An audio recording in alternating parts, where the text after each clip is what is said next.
اعوذ باللہ من الشیطان الرجیم بسم اللہ الرحمن الرحیم۔ ہاں جی، یہ آ گیا والذین لا يدعون مع اللہ الہا آخر، یعنی اللہ تعالیٰ اہل ایمان کی نشانی بتا رہا ہے کہ وہ ایسے لوگ ہیں کہ وہ اللہ کے ساتھ کسی اور کو الہ کے طور پر نہیں پکارتے۔ ولا يقتلون النفس التي حرم اللہ الا بالحق، اور کسی جان کو ناحق قتل نہیں کرتے۔ ہاں، بفتوی شریعت والا معاملہ علیحدہ ہے، یعنی قتل کے بدلے قتل، وہ بھی گورنمنٹ کا جوڈیشری کا کام ہے، آپ نے خود نہیں کرنا۔ ولا یزنون، نہ زنا کرتے ہیں۔ ومن یفعل ذلک یلقى اثاما، جو کوئی یہ 3 گناہ کرے گا ان قریب ان کا عذاب چکھ لے گا۔ کون سے 3 بڑے گناہ گنوائے گئے ہیں؟ نمبر 1 اللہ کے ساتھ شرک، نمبر 2 قتل ناحق، اور نمبر 3 زنا۔ حتیٰ کہ بخاری مسلم میں ایک حدیث ہے کہ نبی علیہ السلام سے جب بڑے بڑے گناہوں کے بارے میں پوچھا گیا نا، تو آپ نے یہی 3 گناہ گنوائے، اور پھر آپ نے کہا قرآن پڑھ کے دیکھو۔ یعنی نبی علیہ السلام بھی اپنی بات کی دلیل میں قرآن پیش کرتے تھے، ماشاء اللہ تعالی۔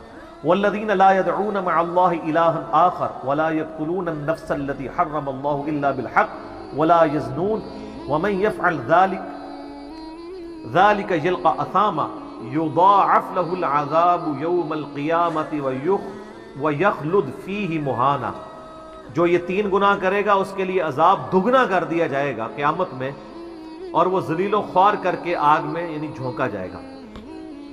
الا من تاب، ہاں اگر کوئی ان گناہوں سے توبہ کر لے۔ کون سے؟ نمبر 1 شرک، نمبر 2 قتل ناحق، اور نمبر 3 زنا۔ وآمن وعمل عملا صالحا، اور ایمان لے آئے، یعنی ایمان تو پہلے بھی ہوگا، نہیں صحیح والا ایمان، اور نیک عمل کرے۔ فَأُولَئِكَ يُبَدِّلُ اللَّهُ سَيِّئَاتِهِمْ حَسَنَاتٍ، تو پھر ایسے شخص کے گناہوں کو بھی اللہ تعالیٰ نیکیوں سے بدل دے گا۔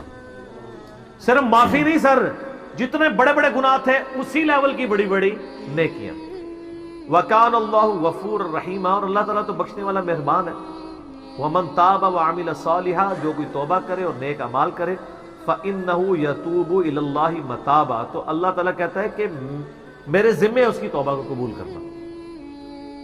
یعنی اللہ تعالیٰ نے اپنے اوپر خود سے واجب کیا، حالانکہ اللہ تعالیٰ کسی چیز کا پابند نہیں ہے، کہ جو میری طرف رجوع لائے گا میں اسے ضرور معاف کروں۔ تو اگر کسی شخص کو اس طرح کا وہم آتا ہے نا، اور یہ وہم اس لیے بھی آ رہا ہوتا ہے، بعض اوقات لوگ یعنی اس کا ترجمہ کرتے ہوئے بالکل لفظی ترجمہ کر رہے ہوتے ہیں۔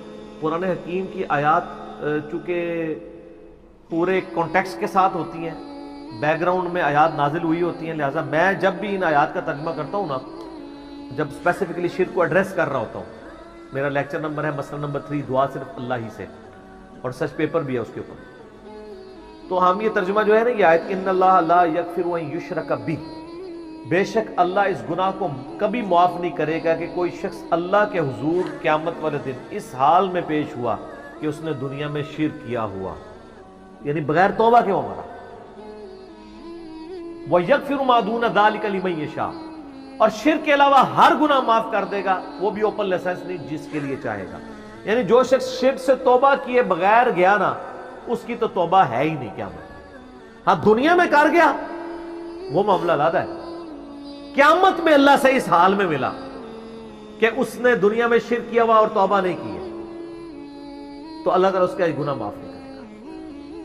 وَمَن يُشْرِكْ بِاللَّهِ فَقَدْ ضَلَّ ضَلَالًا بَعِيدًا، جو کوئی شرک کرتا ہے وہ گمراہی میں دور جا پڑا، وَلِعَوْذُ بِاللَّهِ تعالی۔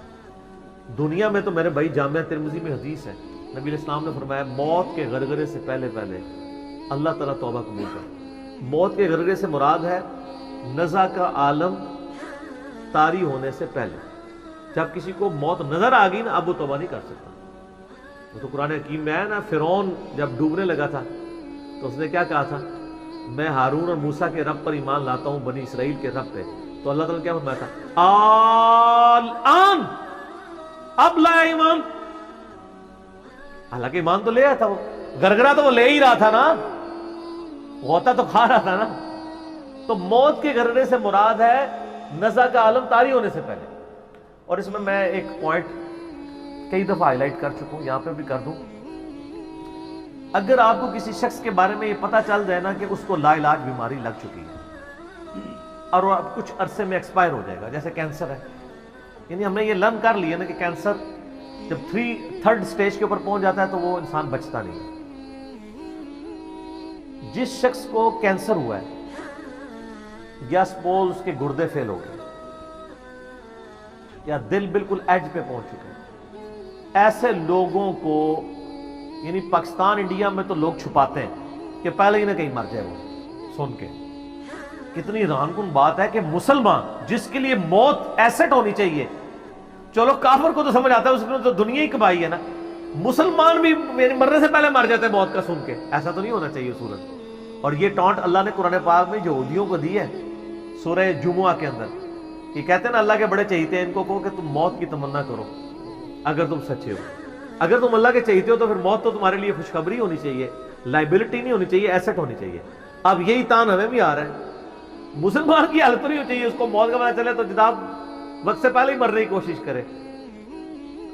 تو لیکن آپ یورپ امریکہ میں اگر کسی کو بیماری ہو نا، اس کو بتا دیا جاتا ہے کہ سر پلان کر لیں 6 مہینے ہیں، اور 6 مہینے بھی ان کے پلان ہیں، وہ 6 سال بھی ہو سکتے ہیں، 6 گھنٹے بھی ہو سکتے ہیں، وہ تو اللہ کی مرضی ہے نا، وہ ایک ایسٹیمیٹ بتاتے ہیں۔ یہاں پہ لوگ چھپا لیتے ہیں۔ اس کا نقصان یہ ہے کہ نہ وہ اپنی لائف کو یعنی کوئی وراثت کے پوائنٹ آف ویو سے مینج کر سکتا ہے، اور سب سے بڑھ کے اسے توبہ کی طرف آپ کو لانا چاہیے۔ میں تو کہتا ہوں جی کسی کو کینسر ہو گیا ہے، ابھی اس میں موت کا غرغرہ نہیں آیا، کوئی کینسر ہوا ہے نا، پتہ نہیں کب مرنا ہے، ٹھیک ہے نا، نزع کا عالم بھی نہیں ہے، اس کو سب سے پہلے بتائیں کہ بھئی تمہیں لا علاج بیماری ہے، تمہاری ڈیتھ کسی بھی وقت ہو سکتی ہے، اللہ کی طرف رجوع لاؤ۔ سر اس نے پوری زندگی بھی عیاشی کی تھی نا، وہ اپنی آخرت مینج کر سکتا ہے، وہ تو خیر کر سکتا ہے، ہمیں بھی اپنی آخرت مینج کرنی چاہیے روزانہ۔ مرنے سے پہلے توبہ کرنی چاہیے۔ روزانہ ہم مرتے ہیں نا، صحیح بخاری میں حدیث ہے نا، نبی علیہ السلام رات کو سوتے ہوئے کیا دعا مانگتے تھے؟ اللہم باسمک اموت و احیا، میں تیرے نام پر مرتا اور جیتا ہوں، یعنی سوتا اور جاگتا ہوں، کیونکہ صحیح بخاری میں حدیث ہے موت جو ہے وہ نیند کی بہن ہے۔ اور جب آپ صبح اٹھتے ہیں تو وہ بھی صحیح بخاری میں دعا ہے، الحمدللہ الذی احیانا بعد ما اماتنا والیہ النشور، تمام تعریفیں اس اللہ کے لیے ہیں جس نے مجھے مرنے کے بعد زندہ کیا، یعنی موت کے بعد زندہ کیا، اور میں نے پلٹ کے اس کی طرف جانا ہے۔ تو رات کو سونے سے پہلے توبہ کریں، اور سب سے بیسٹ توبہ تو وہ بخاری مسلم میں حدیث ہے، جس نے رات میں سورۃ البقرہ کی آخری 2 آیات پڑھ لی، اسے ہر چیز سے کفایت کر جائیں گی۔ آمن الرسول بما انزل الیہ من ربہ والمؤمنون کل آمن باللہ وملائکتہ وکتبہ ورسلہ لا نفرق بین احد من رسلہ وقالوا سمعنا واطعنا غفرانک ربنا والیک المصیر لا یکلف اللہ نفسا الا وسعها onward۔ اس میں تجدید ایمان بھی ہے، اللہ پر ایمان، کتابوں پر، فرشتوں پر۔ اس کے بعد دعائیں ہیں، ربنا لا تؤاخذنا ان نسینا واخطانا، اس کے اندر توبہ شامل ہے۔ سب سے بیسٹ تجدید ایمان جو ہے سورہ بقرہ کی آخری 2 آیات ہے، اور یہ ہمارے وظیفے میں ہم نے بلو کارڈ کے اوپر بھی لکھا ہے کہ نبی علیہ السلام نے فرمایا، اور یہ حدیث بخاری مسلم دونوں میں، جو شخص رات کو سونے سے پہلے سورۃ البقرہ کی آخری 2 آیات پڑھ لے، اس میں جو کچھ اللہ سے مانگا ہے وہ اس کو دے دیا جائے گا، یہ بھی الفاظ ہے۔ تو اس میں کیا کچھ مانگا ہوا ہے؟ تو تجدید ایمان۔ پھر صحیح بخاری میں حدیث ہے کہ نبی علیہ السلام فرمایا جو صبح یقین کے ساتھ 1 دفعہ پڑھ لے، سید الاستغفار، اور شام سے پہلے اگر مر گیا سیدھا جنت میں جائے گا، اور اگر شام کو پڑھ لیا پورے یقین کے ساتھ، یقین سے مراد ہے کہ باقی توبہ کا اس کا ارادہ ہوا، صبح سے پہلے مر گیا سیدھا جنت میں۔ اللہم انت ربی لا الہ الا انت خلقتنی وانا عبدک وانا علی عہدک ووعدک ما استطعت اعوذ بک من شر ما صنعت ابوء لک بنعمتک علی وابوء بذنبی فاغفر لی فانہ لا یغفر الذنوب الا انت۔ یہ سید الاستغفار ہے۔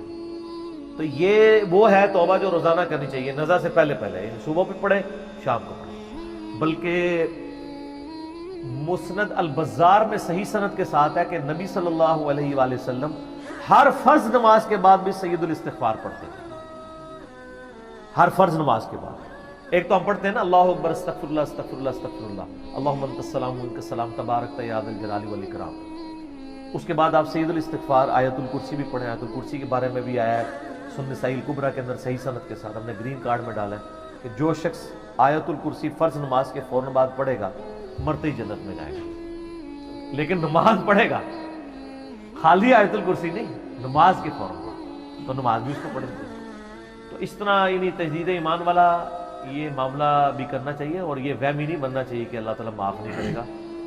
صحیح بخاری و مسلم دونوں میں حدیث ہے کہ میں اپنے بندے کے گمان کے قریب ہوں، جو بندہ میرے لیے گمان کرتا ہے میں ویسا ہوں اس کے لیے۔ جو شخص یہ کہتا ہے اللہ مجھے معاف نہیں کرے گا، تو اس کو واقعی اللہ معاف نہیں کرے گا، اور جو کہے گا کہ اللہ تعالیٰ مجھے معاف کر دے گا، اسے اللہ معاف کر دے گا۔ تو انشاءاللہ تعالیٰ یہ کبھی ایسا نہیں کرنا چاہیے اللہ تعالیٰ سے نا امیدی والا معاملہ۔ آپ اپنے رب کے وعدوں پر، نبی صلی اللہ علیہ وسلم کے وعدوں پر یقین رکھیں کہ جس شخص نے سچے دل سے توبہ کی ہے اس کی نہ صرف توبہ قبول ہوگی سورۃ الفرقان آیت نمبر 70 کے تحت، بلکہ اس کے گناہوں کو بھی نیکیوں سے بدل دیا جائے گا۔